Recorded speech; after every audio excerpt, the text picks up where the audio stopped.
The purpose of this video is to educate healthcare professionals and consumers about hearing aid use, care, and maintenance. The right hearing aid should be marked with red and the left hearing aid with blue. Right and left markings may be found on the hearing aid, tubing, inside the battery door, or on the ear mold. For a behind-the-ear hearing aid, the ear mold should be periodically washed with mild soap and water. Before doing so, detach the ear mold from the hearing aid. Dry the ear mold thoroughly, and if there is any water in the tubing, blow into the tube. Remember, the processor should only be wiped down with a dry, soft cloth. If the hearing aid receiver is contained within the ear mold, do not wash. This will ruin the electronics. For other styles of hearing aids without ear molds, do not use any soap or water to clean, only a soft, dry cloth. The tubing on behind-the-ear hearing aids needs to be replaced every 6 months. If you notice that the tubing is getting hard or cracking, bring it in to the audiologist.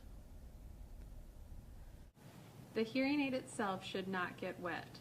Make sure that you or the patient removes the hearing aid before bathing, showering, or swimming. Hairspray, gels, and cream should be applied before putting on the hearing aid. If these elements come in contact with the hearing aid, they can plug one of the ports, causing the hearing aid to malfunction. If the hearing aid does happen to get wet, place in the provided dry aid kit. Directions on how to use the kit should come on or within the package. The dry aid containers will help absorb moisture from the hearing aid when it is not in use.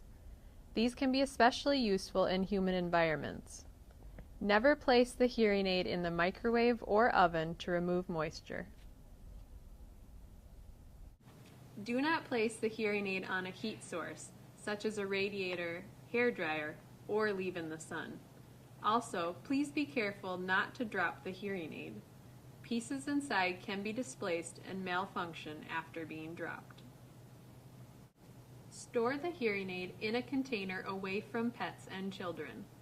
When storing for the night, the battery doors should be opened to avoid unnecessary draining. It is helpful to have a designated safe spot for the hearing aid container to avoid losing the aids. The wax guard can look different on the various types of hearing aids, but is generally white and located on the part of the hearing aid that is inserted into the ear canal. If the wax guard is full, it can be changed using the tool provided.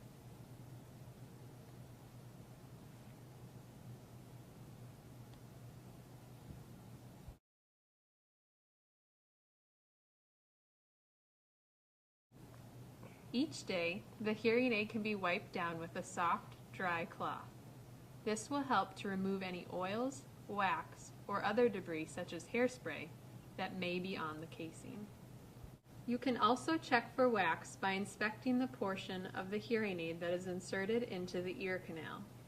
Wax in these places may stop the sound from entering the ear. If you do notice wax, you can gently remove it using a brush or wire pick, such as the one shown here. Be sure to brush or pick wax out from the aid so as not to push wax further down. In cases where the hearing aid is worn behind the ear, there may be wax in the tubing. To clean this tubing, you may use a long, flexible wire. This is threaded through one end and pulled out the other. The wax will be pushed out as the wire exits the opposite end.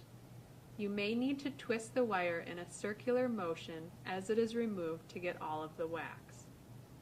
Do not use objects like toothpicks or pins to remove wax, as they may cause damage to the hearing aid. Each night, the hearing aid should be removed from the ears and the battery doors opened to turn the devices off.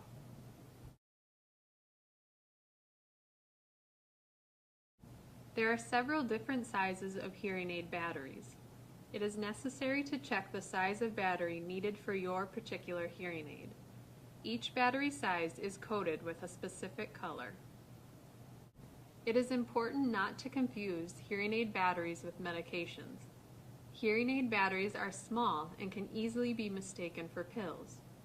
Because hearing aid batteries are toxic, they should not be ingested or thrown away in the garbage. If a hearing aid battery is ingested, immediately notify your doctor and call poison control. Hearing aids currently use zinc air batteries. Once exposed to air, this type of battery starts generating power, so it is important to avoid removing their sticker tabs until you are ready to use them. Store hearing aid batteries at room temperature. Warm or cold temperatures may cause the sticker piece on the battery to dissolve and detach, causing the battery to activate. On average, batteries last anywhere from 4 to 14 days, depending on their size. Smaller batteries do not last as long as bigger batteries, and so will need to be changed more often.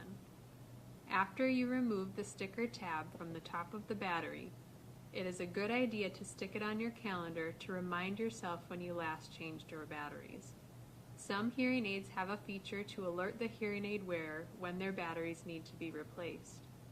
If there is concern about hearing aid batteries going dead unexpectedly, it may be helpful to change the batteries once a week on a specific day. To insert the battery correctly, be sure to place the battery in the hearing aid flat side up. If you insert the battery upside down, the battery door will not close. Changing the battery can be difficult in smaller hearing aids. Individuals with dexterity problems are likely to experience trouble when trying to remove a dead battery. Small tools, such as this magnet, can be used to help remove batteries. When purchasing hearing aid batteries, be sure to pay attention to their expiration dates. Avoid buying batteries that are nearing expiration. Zinc air batteries stored at room temperature with tabs intact generally have a shelf life of about 3 years.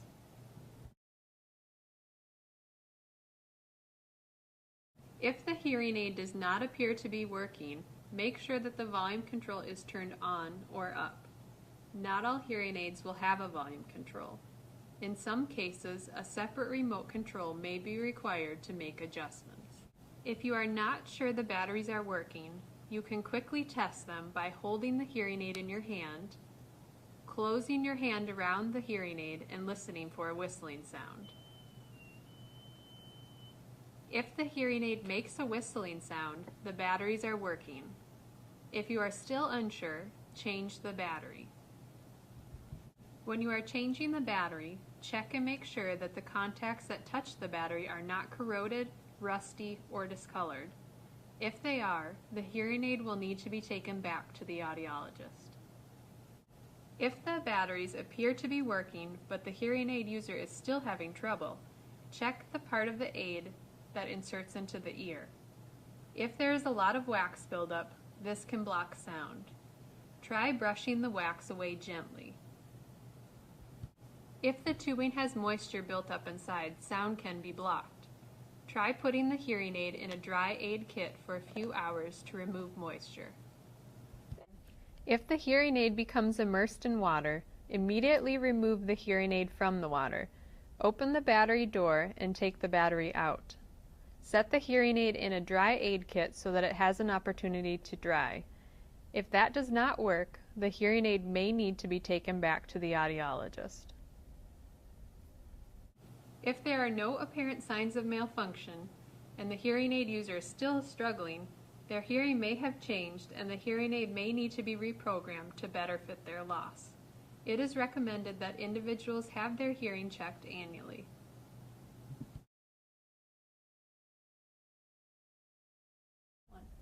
Hearing aids come in several different styles. If you are having difficulties getting the hearing aid to fit in the ear properly, pull the ear up and back to allow for a better fit with the mold. It is normal to hear feedback when inserting or removing the hearing aid. When you are inserting the hearing aid mold into the ear and it does not appear to be fitting snugly, There may be a lot of distortion or a whistling sound. If this happens, the hearing aid user will need a new mold that will properly fit.